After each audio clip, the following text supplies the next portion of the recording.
Welcome to my YouTube automotive channel. In today's video I have a 2011 Ford Escape and I will show you how to remove and replace the cabin air filter. This video will apply to Ford Escapes made from 2008 all the way up to 2012. Now, while most of the other vehicles have cabin air filters in the cabin just under the blower motor, these Ford Escapes actually have them located just here under this weather rubber protector. So what you have to do, pretty much you have to remove this rubber cover to be able to access the filter.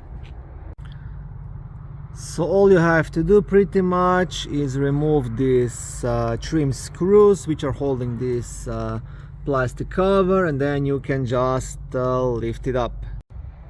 All you will need is a Phillips screwdriver to remove the middle piece of these screws. Now sometimes these plastic screws will just spin and you won't be able to remove them, but luckily what you can do, I'll show you here, you can just push it out with your finger, each one of them. See, you can just push the middle piece out and remove it that way, just like this, and then you can remove the complete trim screw. So I want to remove a couple of these so you can leave this cover up.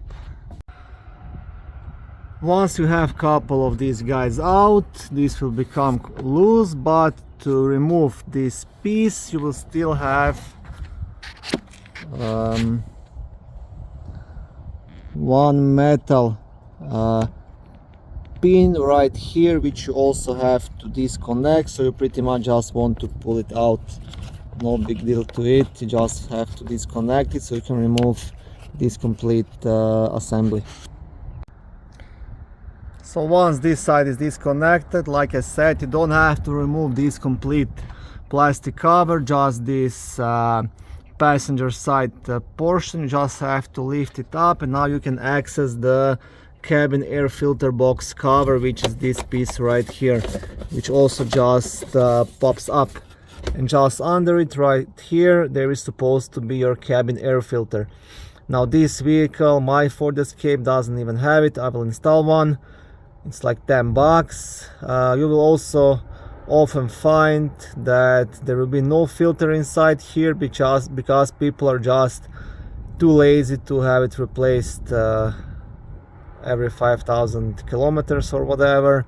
So they will just remove it and leave it without the filter. But it's always a good idea to have cabin air filter, so the air you breathe in the cabin gets filtered, right? So you don't breathe dust and stuff like that.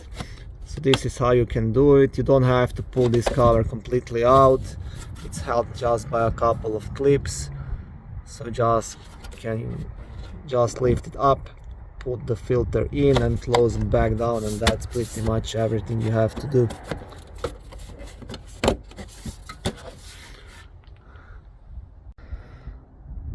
Okay, thank you for watching this short video. I hope it was helpful and educational.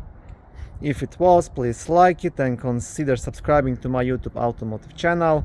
On my channel there is lots of how-to videos, do-it-yourself videos, car reviews, product reviews and other similar automotive topics.